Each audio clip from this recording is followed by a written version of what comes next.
നമസ്കാരം. ജീവിതത്തിൽ ഒഴിച്ചുകൂടാൻ പറ്റാത്ത രണ്ട് കാര്യങ്ങളാണ് ജനനവും മരണവും. ജനിച്ചാൽ ഒരിക്കൽ മരിക്കും എന്ന ഉറപ്പ് തന്നെയാണ്.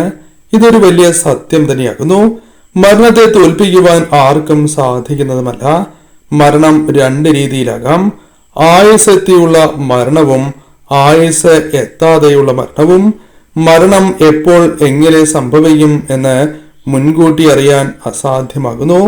എന്നാൽ ഒരു വീട്ടിൽ ഒരു മരണം നടക്കാൻ പോകുന്നതിന് മുൻപ് ചില സൂചനകൾ ലഭിക്കുന്നതാണ്. ചില ജീവികളെ പ്രത്യേക സാഹചര്യത്തിൽ കാണുന്നതും അല്ലെങ്കിൽ ചില പൂക്കൾ പൂക്കുന്നതിലൂടെയും ആ വീട്ടിൽ മരണം നടക്കാൻ പോകുന്നു എന്ന് മനസ്സിലാക്കുവാൻ സാധിക്കുന്നതാണ്.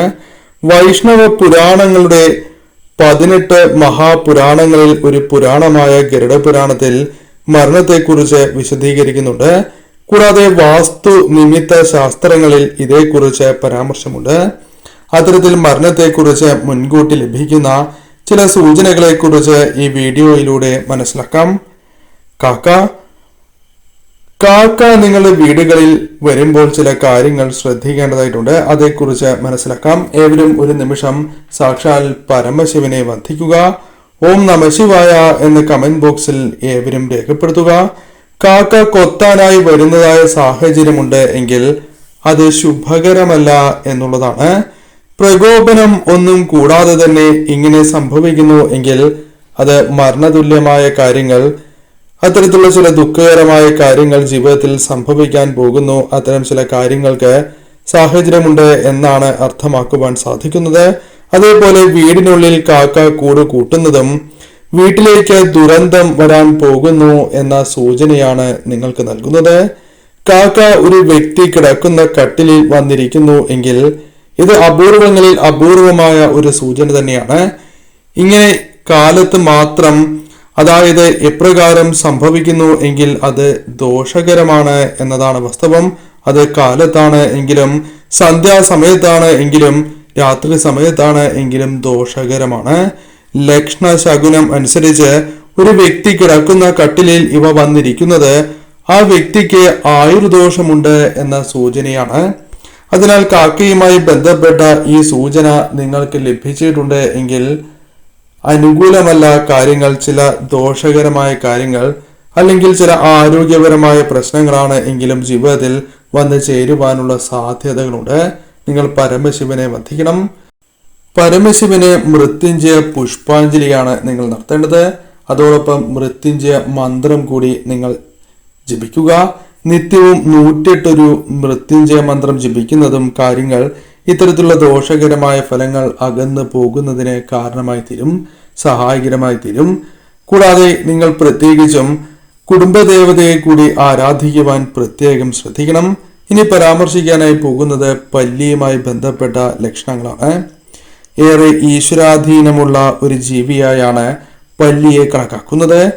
ഒരു പല്ലി അഥവാ ഒരു പല്ലിയുടെ സാന്നിധ്യം വീട്ടിലുണ്ട് എങ്കിൽ ചില സൂചനകൾ പരാമർശിക്കുവാൻ സാധിക്കും.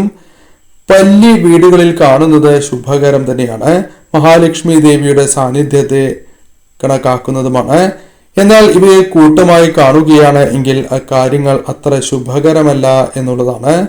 അവിടെ ദുഷ്ടശക്തികൾ വസിക്കുന്നു എന്ന സൂചനയാണ് ഇതിലൂടെ അർത്ഥമാക്കുവാൻ സാധിക്കുക. അതേപോലെ അമിതമായി പല്ലിയെ വീടുകളിൽ കാണുകയാണ് എങ്കിൽ അവിടെ തീർച്ചയായും അത്തരത്തിൽ ചില ദോഷകരമായ കാര്യങ്ങൾ സംഭവിക്കുന്നു എന്ന സൂചന തന്നെയായി പരാമർശിക്കുവാൻ സാധിക്കും. കൂടാതെ പല്ലി വീടിന്റെ പ്രധാന വാതിലിന്റെ അടുത്തായി അല്ലെങ്കിൽ വിളക്കിന്റെ അടുത്തായി ചത്ത് കിടക്കുന്നതായി കാണുകയാണ് എങ്കിൽ, പൂജാമുറിയിലാണ് എങ്കിലും അത് ദോഷകരമായി കണക്കാക്കുവാൻ സാധിക്കും. വരാൻ പോകുന്ന പ്രത്യേകിച്ചും ദുസൂചനകളെ, ദുരിതപൂർണമായ ചില അവസ്ഥകളെ, ആരോഗ്യപരമായ പ്രശ്നങ്ങളെ അല്ലെങ്കിൽ വേണ്ടപ്പെട്ടവരുമായി ബന്ധപ്പെട്ട മരണസംബന്ധമായ വാർത്തകൾ തുടങ്ങിയ കാര്യങ്ങൾ സംഭവിക്കാവുന്നതാണ്. അത്തരം ചില വാർത്തകൾ കേൾക്കുവാൻ സാധിച്ചു എന്ന് വരാം. തുളസിത്തറയ്ക്കടുത്തായി അല്ലെങ്കിൽ ശംഖുപുഷ്പത്തിന്റെ അടുത്തായി ഇവ ചത്ത് കിടക്കുന്നതും കാണുന്നത് ദോഷകരമാണ്.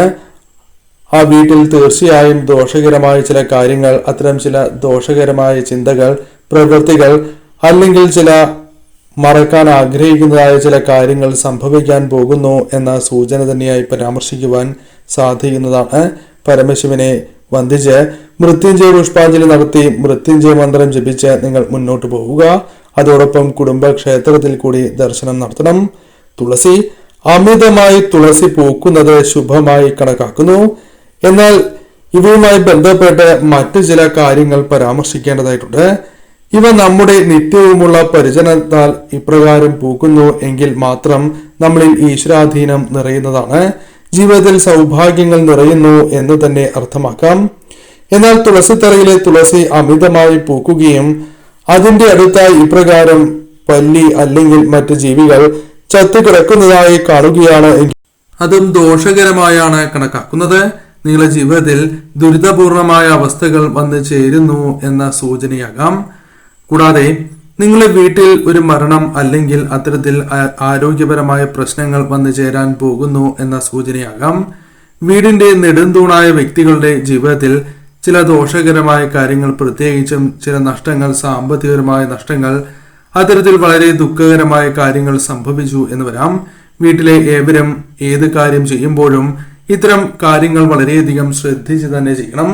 ഏതൊരു കാര്യത്തിലും നഷ്ടങ്ങൾ അല്ലെങ്കിൽ അബദ്ധങ്ങൾ മൂലം പല വിധത്തിലും ദോഷകരമായ കാര്യങ്ങൾ സംഭവിക്കാം എന്ന സൂചന തന്നെയാകുന്നു.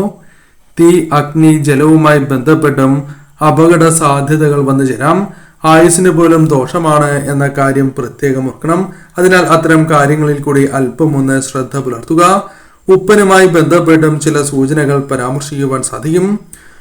നിങ്ങളുടെ വീട്ടിൽ ഉപ്പൻ വരുന്നത് ഏറ്റവും ശുഭകരമാണ്.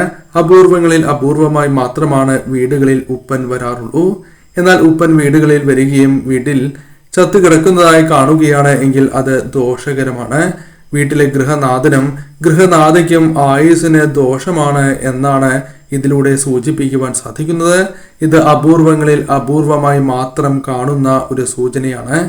എന്നാൽ വീട്ടിൽ ഇപ്രകാരം സംഭവിക്കുന്നത് വീട്ടിൽ ചില ദുരിതപൂർണമായ അവസ്ഥകൾ സംഭവിക്കുന്നതിന്റെ സൂചനയായി പരാമർശിക്കാം. കറിവേപ്പ്, ഒരു വീട്ടിൽ ഏറ്റവും അനിവാര്യമായതും അടുക്കളയിൽ ഏറ്റവും അനിവാര്യമായ ഒന്നുകൂടിയാണ് കറിവേപ്പ്. പാചകം ചെയ്യുന്നവരാണ് എങ്കിൽ അവർക്ക് ഒഴിച്ചുകൂട്ടാനാകാത്ത ഒന്ന് തന്നെയാണ് കറിവേപ്പ്. കൂടാതെ മുടിയും സൗന്ദര്യത്തിനും വളരെയേറെ സഹായകരമായ ഒന്നുകൂടിയാണ് കറിവേപ്പ്. എന്നാൽ വാസ്തുശാസ്ത്ര പ്രകാരം ഇവ വീടിനോട് ചേർന്നായി വളർത്താൻ പാടില്ല എന്നാണ് പറയുക. ഇങ്ങനെ ചെയ്യുന്നതിലൂടെ ആ വീടുകളിൽ കൂടുതലായും നെഗറ്റീവായ ഊർജം ഇരട്ടിക്കുവാൻ കാരണമായി തീരും. ദുഷ്ടശക്തികളെ ആ വീട്ടിലേക്ക് സ്വീകരിക്കുന്നതിന് തുല്യമായി തീരും, അല്ലെങ്കിൽ ആ വീട്ടിൽ വിഹരിക്കുന്നു എന്നാണ് വിശ്വാസം. ഇതിനാൽ തന്നെ ആ വീടിന്റെ പടിഞ്ഞാറ് ദിശയിലായി നട്ടുപരിപാലിക്കുവാൻ നിങ്ങൾ പ്രത്യേകം ശ്രദ്ധിക്കണം. എന്നാൽ വീടിനോട് ചേർന്ന് പാടില്ല എന്നാണ് പറയുക. ബൗണ്ടറി തിരിച്ച് ഇവ നടുന്നതിൽ തെറ്റില്ല. അതിനാൽ അത്തരം കാര്യങ്ങൾ പ്രത്യേകം ശ്രദ്ധിക്കണം. ലക്ഷണശാസ്ത്രവുമായി ബന്ധപ്പെട്ട് നോക്കുമ്പോൾ കറിവേപ്പ് ധാരാളമായി പൂക്കുന്നു എങ്കിൽ അത് ആ വീട്ടിലെ വ്യക്തിയുടെ ദോഷകരമായ ഫലങ്ങളെ, ആരോഗ്യപരമായ കാര്യങ്ങൾ ദോഷകരമായി തീരാം, അല്ലെങ്കിൽ ആ ഒരു ദോഷം വന്നു ചേരാം എന്നതിന്റെ സൂചനയാക്കുന്നു. അതിനാൽ അമിതമായി പൂക്കുന്നത് ദോഷകരമാണ് എന്നുള്ളതാണ്. അതിനായി വീട്ടിലെ ഗൃഹനാഥൻ വളരെയധികം ശ്രദ്ധിച്ച് തന്നെ മുന്നോട്ട് പോകേണ്ടതായിട്ടുണ്ട്. ആരോഗ്യ കാര്യങ്ങളിൽ ശ്രദ്ധ പുലർത്തണം. ഇവ പൂക്കുന്നത് ആ സമയത്ത് തന്നെ ഇവ ഒടിച്ച് കളയുന്നതാണ് ഏറ്റവും ശുഭം എന്ന കാര്യവും പ്രത്യേകം ഓർക്കണം. അതിനാൽ ഈ കാര്യം പ്രത്യേകം ഓർക്കുക. വടക്ക് കിഴക്ക് പ്രധാന വാതിലിന് നേരെ ഇവ അമിതമായി പൂത്താൽ അത് ഏറ്റവും ദോഷകരമായാണ് കണക്കാക്കുന്നത്. ആ വീടുകളിൽ ഏറ്റവും ദോഷകരമായ ചില കാര്യങ്ങൾ അടുത്തു എന്ന സൂചനയാണ്. കള്ളിച്ചെടികൾ, വീടുകളിൽ മുള്ളുള്ളവയും സുഗന്ധം ഇല്ലാത്തതായ പൂക്കളുള്ള ചെടികൾ ഒരിക്കലും വളർത്തരുത് എന്നാണ് പറയുക.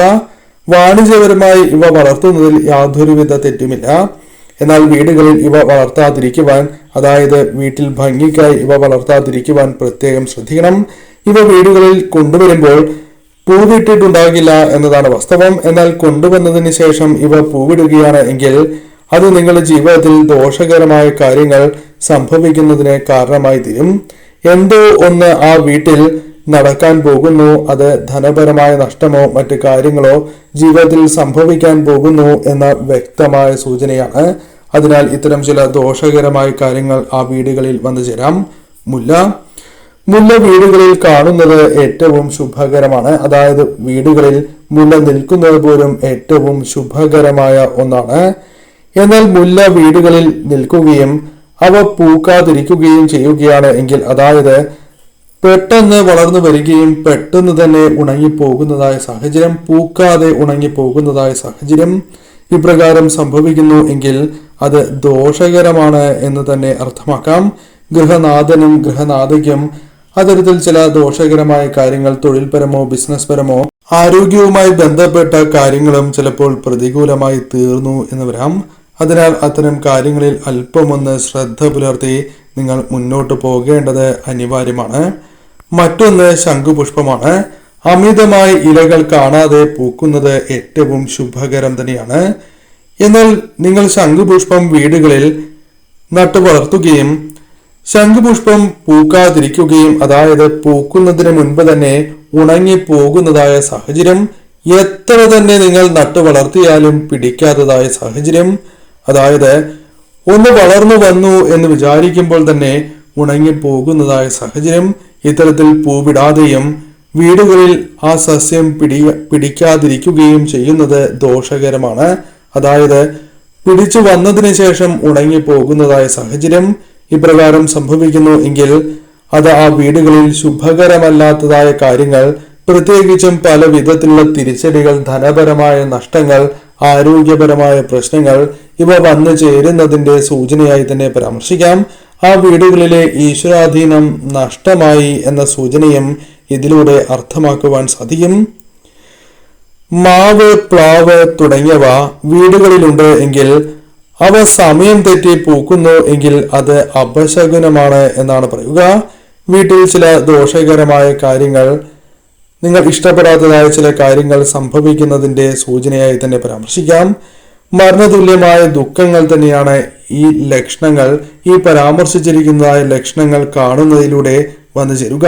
അത് ധനപരമാകാം, ബിസിനസ് പരമാകാം, അല്ലെങ്കിൽ നിങ്ങൾ ചെയ്യുന്നതായ പ്രവൃത്തിയുമായി ബന്ധപ്പെട്ട തിരിച്ചടികളാകാം, ആരോഗ്യവുമായി ബന്ധപ്പെട്ടാകാം, ആയുർദോഷമാകാം. ഇത്തരത്തിൽ നിങ്ങൾക്ക് വിഷമം നൽകുന്നതായ ചില കാര്യങ്ങൾ ജീവിതത്തിലേക്ക് വന്നു ചേർന്നു എന്ന് വരാം.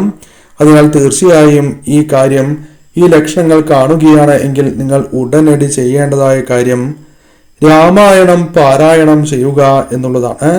നിത്യവും ഒരു പേജെങ്കിലും നിങ്ങൾ പാരായണം ചെയ്യുക. അതോടൊപ്പം മഹാമൃത്യുഞ്ജയ മന്ത്രം 108 ജപിക്കുക. ഇപ്രകാരം ചെയ്യുന്നത് ഏറ്റവും ശുഭകരമാണ്. കൂടാതെ ഗൃഹനാഥന്റെയും ഗൃഹനാഥയുടെയും പേരിൽ അടുത്തുള്ള ശിവക്ഷേത്രത്തിൽ മൃത്യുഞ്ജയ പുഷ്പാഞ്ജലി നടത്തുക. അതല്ലെങ്കിൽ ആ കുടുംബത്തിൽ ഏറ്റവും ദുരിതങ്ങൾ അനുഭവിക്കുന്ന വ്യക്തികൾ ആരാണോ ആ വ്യക്തിയുടെ ജന്മനക്ഷത്ര ദിവസമോ തിങ്കളാഴ്ച ദിവസമോ ഇപ്രകാരം നടത്തുന്നതും ഉത്തമം തന്നെയാകുന്നു. അതിനാൽ ഈ ലക്ഷണങ്ങൾ കാണുകയാണ് എങ്കിൽ ഈ കാര്യങ്ങൾ ചെയ്യാതിരിക്കരുത് എന്നുള്ളതാണ്.